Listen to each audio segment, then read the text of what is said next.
Bonjour tout le monde, bonjour chers élèves, bonjour chers parents. J'ai le plaisir de vous retrouver pour une nouvelle vidéo.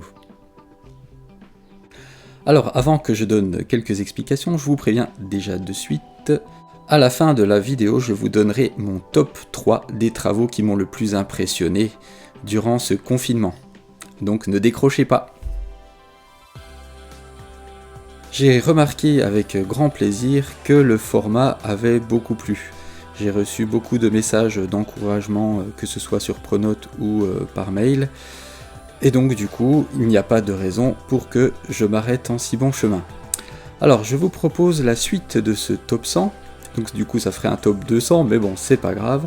Avec les travaux que j'ai reçus dernièrement.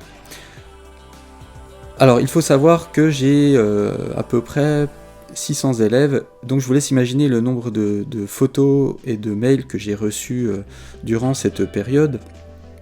Donc il a encore une fois fallu faire des choix et sélectionner les photos où les travaux ressortent le mieux. Donc je m'excuse encore une fois par avance pour ceux et celles dont les travaux ne figurent pas dans ce diaporama. Voilà, on essaiera de se rattraper la prochaine fois. Si je reçois encore suffisamment de bonnes photos, je pourrai faire encore une vidéo d'ici la fin de l'année. D'ailleurs, petite parenthèse, vous avez peut-être remarqué que j'avais délaissé ces derniers mois le blog Zilissart. Il y avait de moins en moins de visiteurs, je pense que c'est un support qui n'est plus trop à la mode, qui est un petit peu délaissé, au profit de mon compte Instagram et de la page YouTube.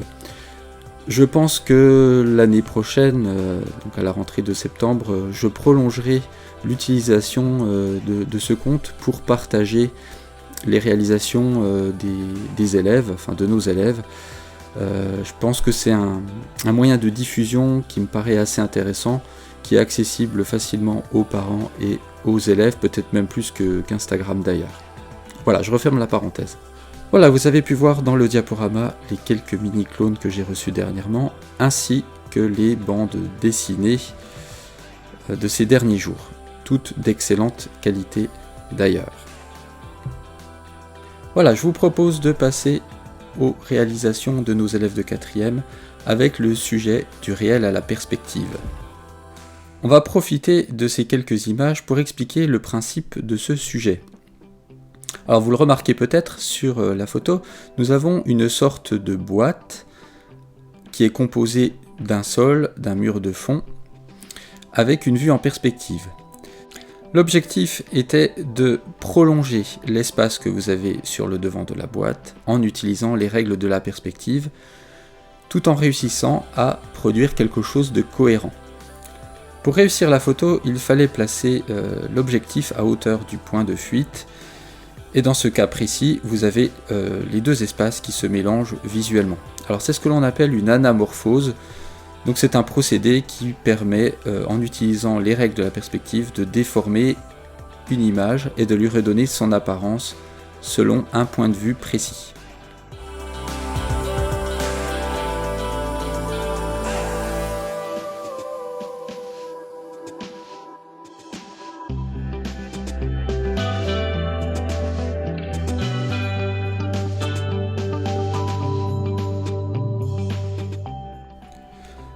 Alors je vous ai mis pour terminer quelques pixel art que je n'avais pas pu placer la dernière fois. Nous voici maintenant en compagnie des réalisations de nos élèves de 3e avec le sujet du all over. Ce terme vient du peintre très célèbre Jackson Pollock qui travaillait en utilisant ce type de composition.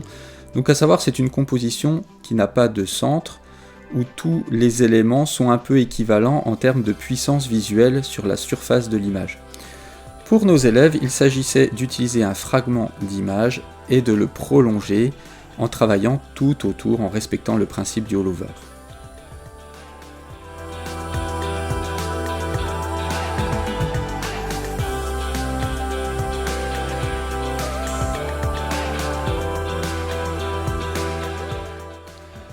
Dans cette avant-dernière partie, nous allons découvrir quelques réalisations de nos élèves de l'option d'art plastique.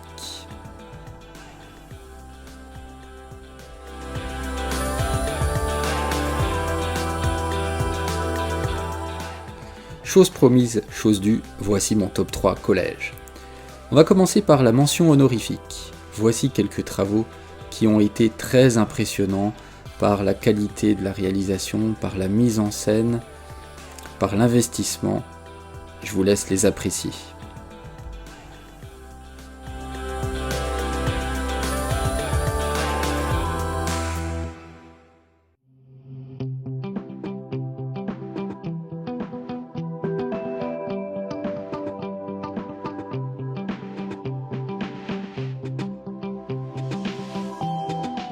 En troisième position, voici un magnifique travail de Mathilde en classe de 5e sur le mini-clone.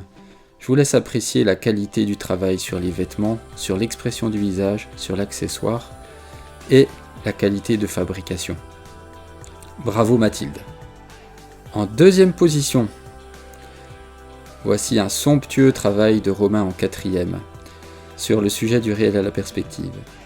Je vous laisse découvrir et observer les nombreux détails qui composent son travail, que ce soit les personnages, les éléments du décor et l'utilisation très réussie de la perspective.